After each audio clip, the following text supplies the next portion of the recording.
Welcome to Biz Help for You with host Candy Messer. Entrepreneurs like to focus on the big picture, like profitability, success, and a smooth running organization. But there always seems to be those little things like taxes, employee compensation, laws, regulations, and more. Now you can get the answers you need in one place. Join us today as we break it all down for you. Now, here's your host, Candy Messer.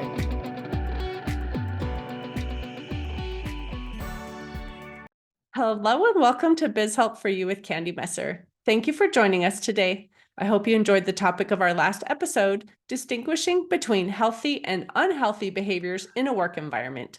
If you aren't able to join us and would like to listen to the show, links can be found on our YouTube and Facebook pages, as well as multiple favorite podcast platforms.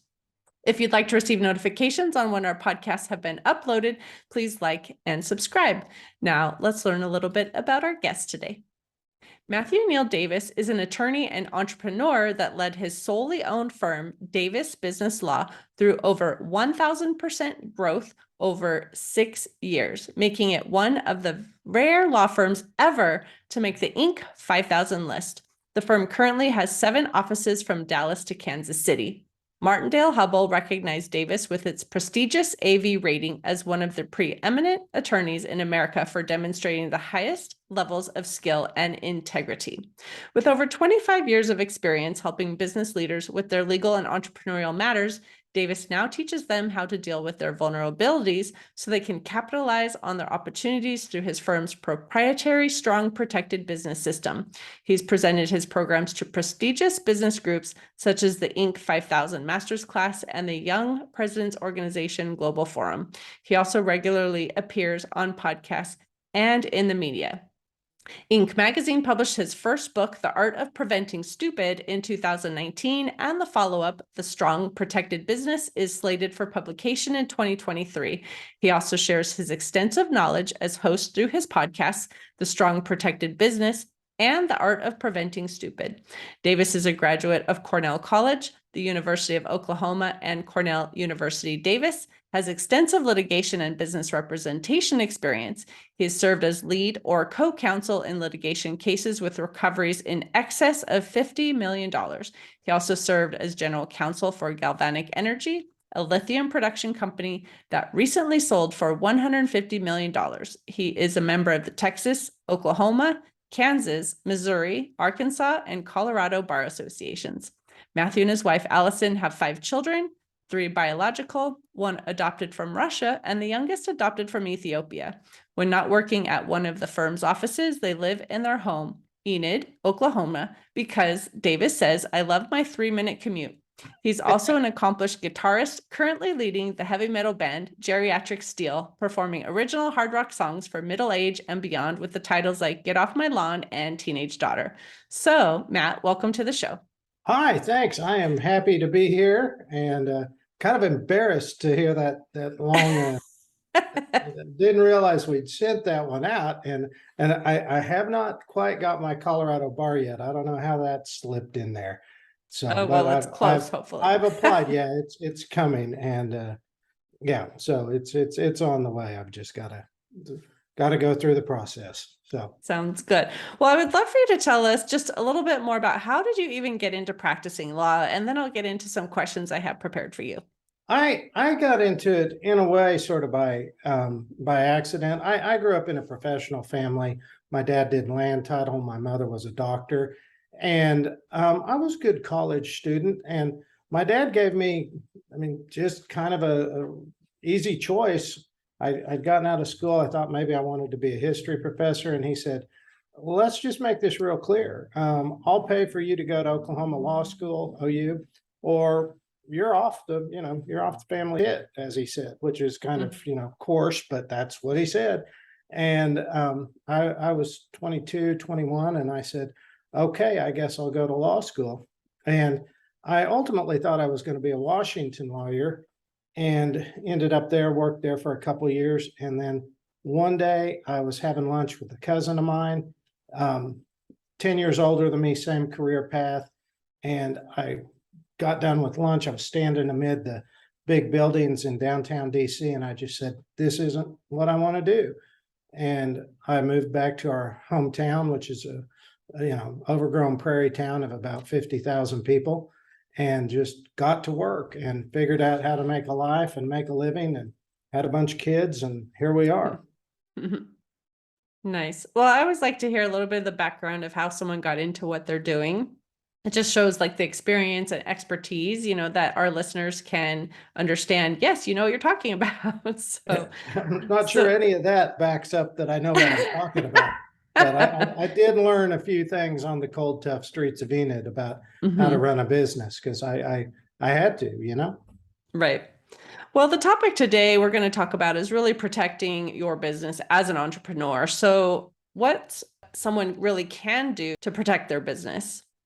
Yeah, and that's, it took me 20 years to figure out that what lawyers do is deal, particularly business lawyers, deal with their clients' vulnerabilities. And so, our job is protection. And the thing is that I always like to start here. So my mom was the only woman in her med school class in the 60s. And she then became a physician here. She was an OB/GYN, and heavy surgery with that.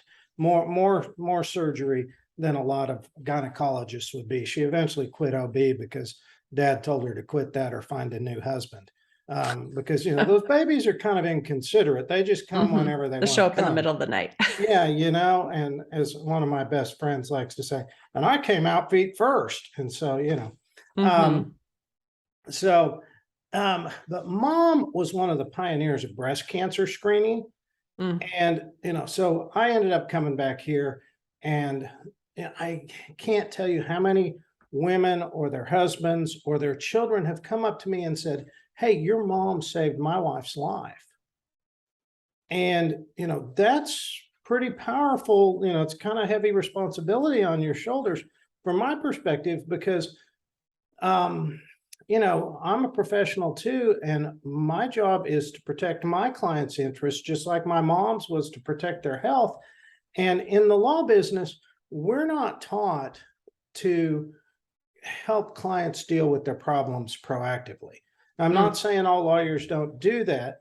It's just not the emphasis of practicing law. The common conception is, hey, let's get, when we get a case, that's what we deal with. Right now, you may do some business planning, but I know that businesses are frequently not very good at making smart decisions about how to protect themselves, because guess what?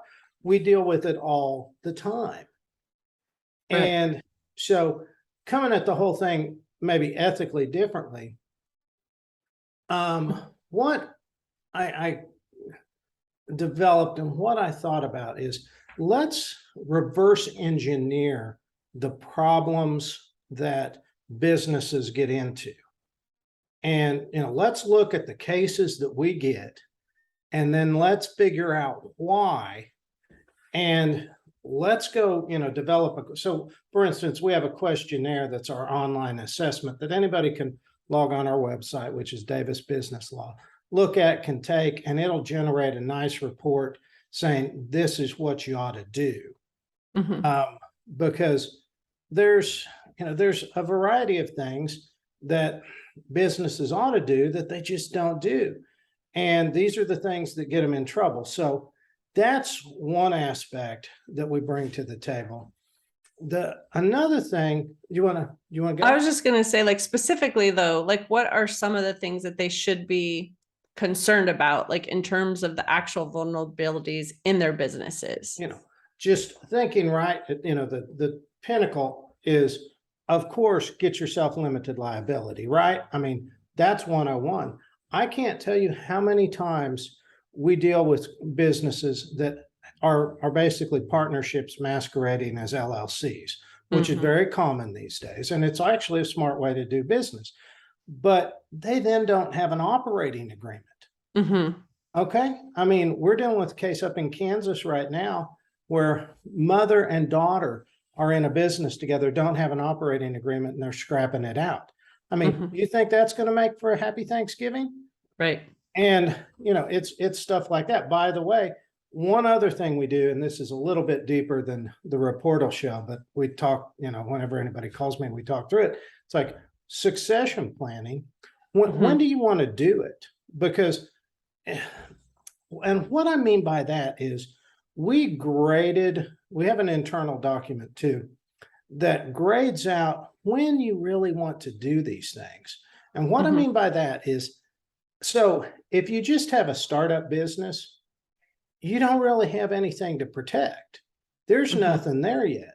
But there's a great essay called Evolve Yourself to Scale Your Business that maps out the stages of growth. It's a commonly read document in entrepreneurs organization. And, once you get to a certain size of business, you now have something to lose because you've built a organism, right? And you need to start thinking about how, what your succession planning is, either within the business or within your kids. So those are the sorts of things that you want to look at. Right. Well, I think too, people that are operating from home often think that they don't need as much protection, right? Or they think that their like home policy for insurance even might protect them, where, if you're operating a business out of your home, most likely your insurance policy won't. So obviously you have to have business insurance. So there's other things like that too, in terms of protecting yourself and your business that people probably aren't thinking about. And I loved you talking about the operating agreement too, because a lot of people don't think of the fact of I should have contracts, right? Like, oh, we have this verbal agreement. That's my friend, or someone I know. And then it turns into kind of a mess, right? Yeah, we see that a lot. And, not, with your customers, with your vendors, and yeah, and absolutely. We see that a lot. And so, and that's, that's just good practice. I mean, that's good fences makes good neighbors, right? Right. Well, and I think it could be overwhelming for someone when they're first starting a business too, with everything they have to do. They're thinking, well, I just need to get my company up and running and I will deal with like some of those other things later. Or, I think it's going to be kind of expensive. So I need to be able to earn some money before I actually incorporate, become an LLC, whatever that is. So what are some of the concerns that you want to point out to entrepreneurs that they really should be thinking about, and how they can effectively protect themselves with assistance from an attorney that can help them create those documents? Yeah, well, now that is a $64,000 complicated. That's not a fair question, Candy. I'll tell you what, if anybody watching this wants to send me an email, and I'll give you my email at the end of this, I'll send you our document about what and at what stage of your business growth you should implement these various things. Because I'm an open book. My idea is, let's put this stuff out there, and it comes back to haunt us because people appreciate it. Now, let me maybe shift gears with you a little bit, because this is another idea that we talk about and we work with our clients with. And it's all on our business on a resources tab on our website. So I wrote the book, The Art of Preventing Stupid, about one of our forms that we call the Business Immune System Report. And I was being a little smart and a little provocative naming that book, The Art of Preventing Stupid, because, I'm trying to go, okay, guys, let's not make the stupid mistakes. Okay. Because the companies that don't make unforced errors, they're the ones that dominate the marketplace. And I am a firm believer, after 26 or 27 years of practicing law, that businesses don't do a good job of risk analysis and risk awareness. And, and I am a big critic of SWOT analysis, which, let's draw a chart and strengths, weakness, opportunities, threats, yawn, And so I have a lot of business coaches that have implemented what we do in their work. I've got to talk to another guy back in Pennsylvania today about that.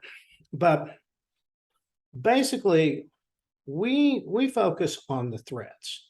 And the Business Immune System Report, again, which is what The Art of Preventing Stupid is about, looks at 21 different categories So it's a matrix based on 3 columns. One is catastrophes. Those are the things that are going to sucker punch you out of the blue. 2 is your own ignorance. And, that's about being really honest and digging deep about the skill sets that you don't have, that you need to do it's the learning curves, right? And then 3, the third column is about ineptitude, which is just where you're slacking off. That's the things you need to be doing that you're not doing. By the way, all the people that call you, Candy, and go, hey, I haven't been doing my books, they're practicing ineptitude, right? Right. Because they know they're supposed to be keeping them up and they're not. And by the way, you're going to see that more with older companies and established companies. Okay. So we take those 3 columns and you can do this at home by yourself, kids, right? I mean, this is just an experiment that you can do. And then we look at the 7 working systems of every business, which, number 1 is the management or leadership team. That might just be you. Number 2 is your personnel. Number 3 is your production, how you're turning out your work. Number 4 is your facilities or plant, whatever you want to call it. 5 are the metrics that you're keeping. Are you measuring the right stuff? Are you doing it aggressively? And by the way, what happens if you lose it? And then marketing, which is different than sales. And I harp on that all the time. Everybody's like, marketing and sales. I'm like, no, marketing is about making the phone ring, about getting qualified leads, and sales is about closing them. And they're completely different skill sets. So, of course, interrelated, but different. Right. So I guess not completely different. But so what we'll do, and again, people can do this. You can read the book. You can get so much better at managing your risk. And the Strong Protected Business, by the way, the next book takes this all to an even higher level of analysis. So I sat down with this in front of president of a $250 million a year company, friend of mine. And we looked at management catastrophe, right? Hey, look, we don't have a real serious vice president of this company right now. The one we had just retired kind of prematurely. And, the idea is that your son's going to show up and run this company, and he's 20 years old at an Ivy League school and thinks he's going to be president of the United States of America. Right? There's something really wrong with this situation. Okay. So, what you do is you go, okay, let's do something about it. Let's deal with this vulnerability. Right? And now my other part of my tagline is so you can capitalize on your opportunities. So we go out, we find 2 really great senior vice presidents.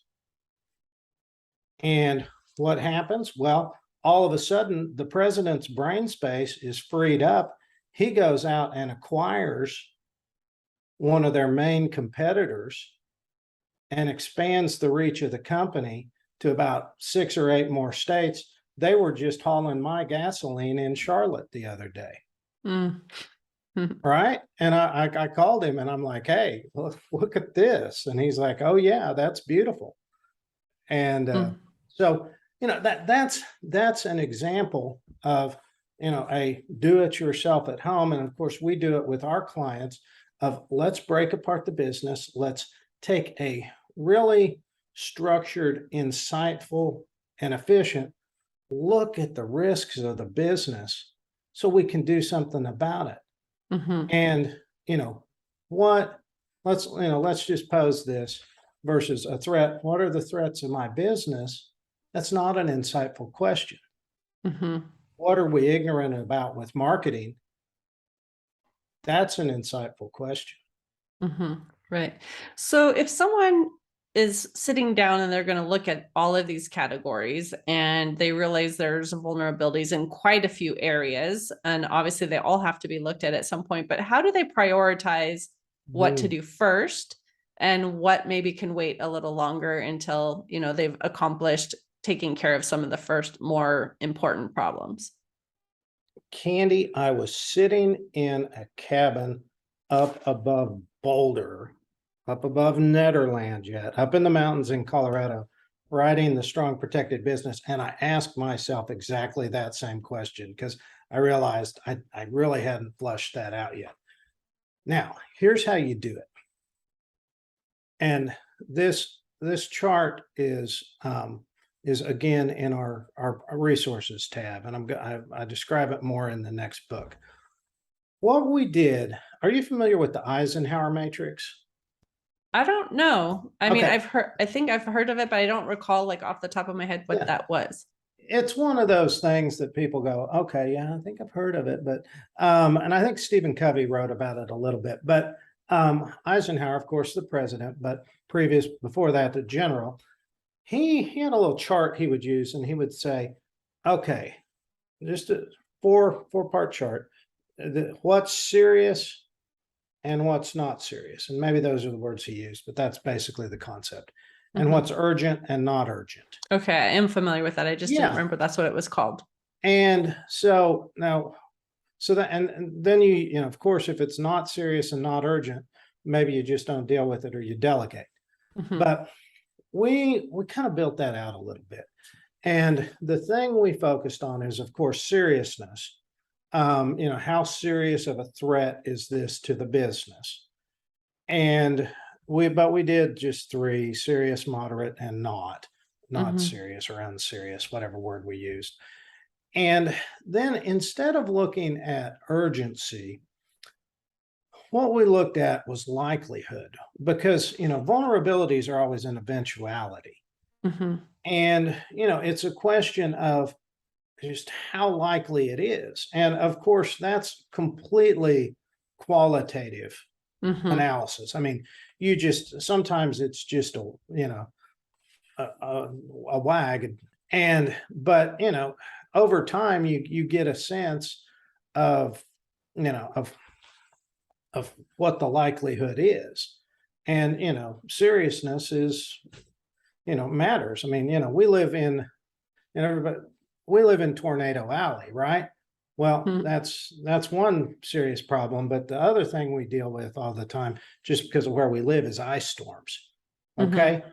So, you know, it's on my list from, you know, of serious, and I'm kind of embarrassed about this, you know, we lose power all the time in the winter because the ice storms come in and bang, takes power lines down. And so, you know, we need to get a generator. And that's really kind of, particularly now that we're back in this old house, that's on my serious and very likely list, right? Mhm. So that's, you know, that's the prioritization. That's the basic bit of prioritization. Now, Mhm. the next step we take it to, and this is called the Strong Protected Business Plan. Again, that forms up on our website. We break it into three things. Number one, the easy list. What on that other chart is easy? What can you get done in 5 minutes? You know, just get it done, right? Mhm. So now I'm really embarrassed because my friend sells generators. So I'm going to go call him right after this call because, you know, this is the nature of business, right? So I'm eating crow. And you know, what's the easy stuff? Get that done. And then the next thing is, this is important. We look at the habits you need to have or need to get rid of, right? Mhm. And, you know, maybe that's meeting rhythms. You know, we're just looking right now at setting up a out of office leadership retreat, which, by the way, is included in Vern Harnish's Rockefeller Habits of what you ought to be doing. And we need to go do that. And so I've been again chastised by my COO. We've got to go do that. I'm like, yeah, you're right. Mhm. And then the third thing we do is rocks, which is Stephen Covey, you know, rocks just being quarterly projects. And you know, you can map that out, come out with a way to deal with your vulnerabilities. And, you know, again, we work with a lot of strategic coaches, and they love taking our work, just plugging it in to the strategy work that they're doing for businesses, because then their companies are protected. They're not making errors, not making as many errors anyway. And they're the ones that they own the marketplace. Mm-hmm. Mm-hmm. I know this is all really interesting and so much information, that I know people are going to have to think through and get your resources to, from your website, and start looking at what those vulnerabilities are and how they can start effectively protecting even their businesses and everything too. So, but I know we are coming close to the end of the time we have together. So I would love for you to just say, how can our listeners connect with you? And if you want to mention again how they can find those resources on your website, that would be great. Sure. I do want to say one more thing. Sure. One of the things though is it's kind of like riding a bike. Once you figure it out, you're never going to forget it. Mm-hmm. And it's not that hard. And once they get it figured out, damn, they can run with it and their businesses will be better for it. Okay, so Perfect. our website is davisbusinesslaw.com. And up in the resources tab, which is, I think, on that side, the upper right side, are all the forms. And if anybody wants to call me, our numbers there, or my personal email is mdavis, just my first initial, which is Matt Davis, but just mdavis at davisbusinesslaw.com. Perfect. Well, thank you, Matt, for being a guest on the show and talking about this topic. And I know we just scratched the surface. I'm sure there's so much more that we could talk about, but time was short today. But thank you so much. Thank you. It was great. I really enjoyed being here. Perfect. And I also want to thank the listener for tuning in as well. I hope you found this topic interesting and then it started to answer some of your questions about learning how to effectively and efficiently protect your business. If you have additional questions or comments, be sure to reach out to Matt or send us a message at media@abandp.com. I hope you can join us for our next episode, 5 Common Hurdles Experienced by New Coaches. And please remember, you can connect with us on Twitter, Facebook, and LinkedIn. And my website is abandp.com. You can also find the podcast posted on multiple favorite podcast platforms, including iTunes, Google, TuneIn, Stitcher, iHeartRadio, and Spotify. And would you please share our show with those you know and leave a review on your favorite platform? I'd really appreciate your support. Until next time, have a great day. Thank you for listening to Biz Help for You. Please join your host, Candy Messer, again next time. Have a terrific day.